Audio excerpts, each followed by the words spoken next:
दंगा भड़काने के लिए 40,000 लोगों को बुलाने की तैयारी थी। 5 थाने जहां मामले दर्ज हैं, वहां करीब 390 मस्जिदें हैं। हर मस्जिद में 100 लोगों को जमा करने का प्लान था। जुमे की नमाज के बाद इस्लामिया कॉलेज ग्राउंड जाने का प्लान था। इस्लामिया ग्राउंड से हिंसा भड़काने की साजिश थी। व्हाट्सएप के जरिए लोगों को भड़काया गया। पुलिस को 5 व्हाट्सएप ग्रुप और एक फेसबुक पेज का पता चला है, जिसके जरिए लोगों को बुलाया और भड़काया गया। हंगामे की प्लानिंग करीब 7 दिन पहले से शुरू हो गई थी।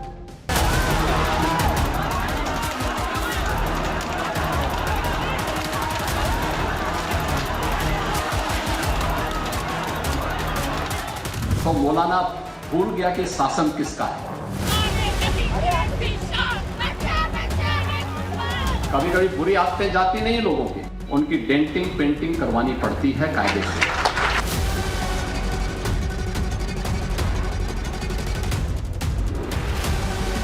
एक प्रकार से ये भी देखना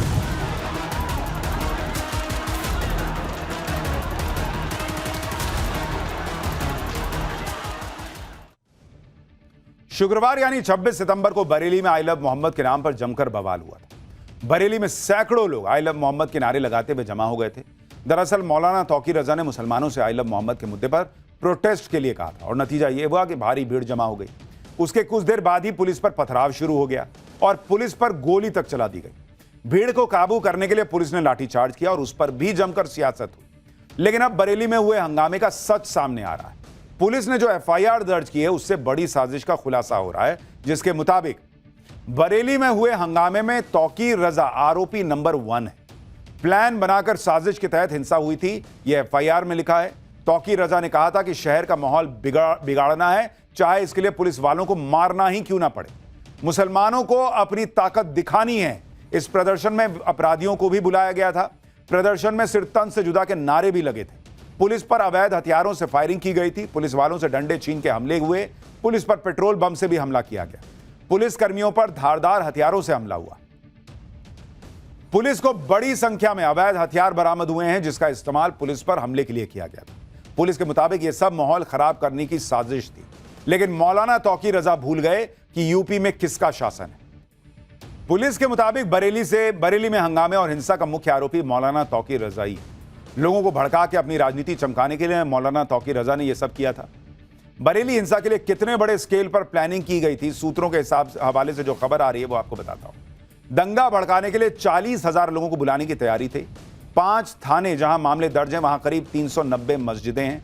हर मस्जिद में 100 लोगों को जमा करने का प्लान था। जुमे की नमाज के बाद इस्लामिया कॉलेज ग्राउंड जाने का प्लान था। इस्लामिया ग्राउंड से हिंसा भड़काने की साजिश थी। व्हाट्सएप के जरिए लोगों को भड़काया गया। पुलिस को 5 व्हाट्सएप ग्रुप और एक फेसबुक पेज का पता चला है, जिसके जरिए लोगों को बुलाया और भड़काया गया। हंगामे की प्लानिंग करीब 7 दिन पहले से शुरू हो गई थी। हिंदू इलाकों तक हिंसा फैलाने की साजिश थी। रामपुर, मुरादाबाद और बिजनौर से लोगों को बुलाया गया। पुलिस ने इन सारी साजिशों को नाकाम कर दिया।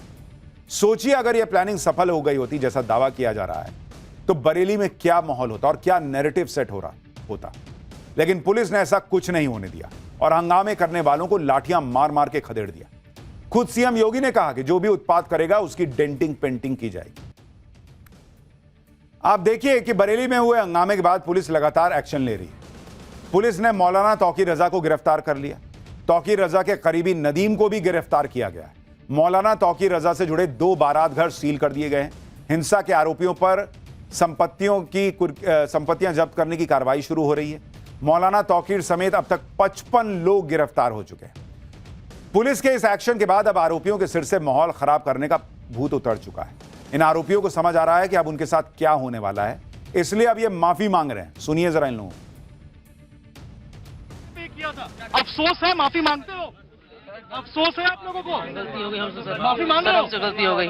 आपसे करोगे ऐसा कभी? नहीं, कभी नहीं करेंगे। किसके कहने पे ऐसा किया था? क्या कोई मैसेज आया था व्हाट्सएप ग्रुप पे? क्या आया था? कैसे पता चला था तुमको कि इस्लामिया ग्राउंड में जाना है? सर गलती हो गई। गलती हो गई, कैसे पता चला ये बताओ, कैसे पता चला था? गलती अब करोगे आज के बाद तुम लोग? नहीं करेंगे। इसीलिए मैं बार बार कहता हूं कि ये देश इतनी तेजी से आगे बढ़ रहा है, हिंदू हो, मुसलमान हो, सिख हो, ईसाई हो, सब कुछ तरक्की में जुड़ना चाहिए। नेता, सियासतदान ये मिलके भड़का देते हैं और फिर जब ये सब होता है तो इनके घर वाले ही ना परेशान होंगे। बॉस, सर तन से जुदा के नारे लगाने पे आपके ही घर वाले परेशान होंगे ना जब आप अरेस्ट होइएगा। पुलिस के मुताबिक बरेली में जो हंगामा हुआ, हिंसा हुई, उसके लिए मौलाना तौकीर रजा जिम्मेदार है और तौकीर रजा के कहने पर उसके सहयोगी ने प्लान बनाया। बरेली हिंसा के मास्टरमाइंड के बारे में बताता हूं। सूत्रों के मुताबिक मौलाना तौकीर के करीबी डॉक्टर नफीस और नदीम खान ने साजिश रची। डॉक्टर नफीस को तौकीर का राइट हैंड कहा जाता है।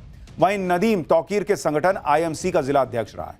नदीम ने नमाज के वक्त लोगों को व्हाट्सएप कॉल किया था, लोगों से हथियार लाने को कहा था जिससे हमला किया जा सके। मौलाना तौकीर और नदीम दोनों गिरफ्तार हो चुके हैं और नफीस के खिलाफ प्रशासन का एक्शन हो रहा है। देखिए रिपोर्ट। रजा के तमाम जो सहयोगी हैं, उनके जो ठिकाने हैं, उसके ऊपर भी कार्रवाई होती हुई नजर आ रही है। नफीस जिसका ऑफिस हुआ करता था बरेली के मेन चौराहे के पास, उसके ऊपर भी अब जो सीलिंग की कार्रवाई है वो शुरू हो गई है। उसके ऑफिस के नीचे जो तमाम दुकानें थी, इनको भी देखिए अब यहाँ पर सील किया जा रहा है। क्या बताया गया कि ये सील करेंगे? कुछ पता नहीं सर अभी क्या चल रहा है यहाँ पे। तो आप लोग खाली क्यों कर रहे हैं अचानक से? सर हमसे खाली करने को कहा गया, बस ये बताओ। खाली करने को कहा गया। देखिए इनको खाली करने को कहा गया है और ऐसे ही तमाम दुकानें हैं, इन सभी दुकानों के ऊपर जो कार्रवाई है वो हो रही है। इन सभी दुकानों को सील करने की जो बात है वो निकल के सामने आ रही है। इसके ठीक ऊपर अगर आप देखेंगे तो ये डॉक्टर नफीस जो है, जो कि तौकीर का बेहद करीबी बताया जाता है, बाकी मुकदमों में भी इसका नाम है, उसका ऑफिस है और ये उन मार्केट का मुतव्वली भी है, ये कहा जा रहा है। आई लव मोहम्मद के जरिए मौलाना तौकीर रजा अपनी ताकत दिखाना चाह रहे थे। बरेली में लोगों को भड़काया, भीड़ जमा की, पुलिस पर हमला किया, गोली तक चलाई गई, ये आरोप लग रहे हैं। लेकिन ये सब करके भी मौलाना तौकीर मुसलमानों का समर्थन नहीं हासिल कर पाए। बरेली के मुसलमानों का साफ कहना है कि अगर इजाजत नहीं थी तो प्रदर्शन नहीं करना चाहिए था और अब सरकार जो कर रही है वो ठीक कर रही है, ये बरेली के मुसलमान कह रहे हैं। योगी सरकार से गुजारिश है कि बस बेकसूरों पे किसी तरह का कोई जुल्म ना हो, बाकी जो दोषी हैं उन पे कड़ी से कड़ी कार्रवाई हो। हमारे संविधान के दायरे में रह के कोई भी बात कही जाए तो बेहतर है और जब प्रशासन किसी चीज को मना करता है तो कोई ना कोई बात होती है, तो उसकी बात भी मानना चाहिए हमें कहीं ना कहीं। अगर जो प्रशासन जिसकी आपको इजाजत नहीं देता तो वो चीजें आपको नहीं करना चाहिए, जिससे आम लोगों को कोई समस्या हो, कोई दिक्कतें हो। डीएम ने जब उस चीज को अनुमति नहीं दी है उस चीज को, तो वो चीज नहीं करनी चाहिए, चाहे वो 5% हो या 10% लोग करें, किसी को नहीं करनी चाहिए जो कराया गया है इसके अंदर। आई लव मोहम्मद का विवाद तो अब स्कूलों तक भी पहुंच गया है। यूपी के सीतापुर में एक स्कूल में बच्चों से आई लव मोहम्मद लिखवाने की घटना का खुलासा हुआ। अमर बापू शिक्षा निकेतन स्कूल में स्लोगन प्रतियोगिता का आयोजन किया गया और टीचर ने बच्चों से कॉपी पर आई लव मोहम्मद लिखने को कहा। हिंदू मुस्लिम सभी छात्रों से आई लव मोहम्मद का स्लोगन लिखवाया गया। इसके बारे में जब बच्चों ने अपने घर में बताया तो हंगामा हो गया। स्कूल में बच्चों से आई लव मोहम्मद लिखवाने के मामले पर विवाद खड़ा हो गया। बड़ी संख्या में हिंदू संगठनों के लोग स्कूल के बाहर पहुंचे और एक्शन की मांग की। विवाद बढ़ा तो प्रशासन ने स्कूल को 3 दिन के लिए बंद कर दिया। इसके अलावा पुलिस ने मामले में केस भी दर्ज किया। स्कूल प्रबंधक समीउद्दीन उर्फ शौकत के खिलाफ केस हुआ है। प्रधान प्रतिनिधि नईमुद्दीन के खिलाफ भी केस दर्ज किया गया। स्कूल के 2 शिक्षकों के खिलाफ भी केस दर्ज हुआ है। स्कूल के बच्चों ने कहा कि साहिबा मैम ने स्लोगन नहीं लिखने पर सजा देने की बात कही थी। अब पुलिस पूरे मामले की जांच कर रही है। आई लव मोहम्मद को लेकर कानपुर से लेकर बरेली और सीतापुर तक हंगामा चल रहा है और हर जगह कानून के मुताबिक एक्शन हो रहा है। आरोपियों का ट्रीटमेंट चल रहा है। जिस आई लव मोहम्मद के पोस्टर को विवाद का मुद्दा बनाया जा रहा था, अब उसका जवाब आई लव योगी के पोस्टर से दिया जा रहा है।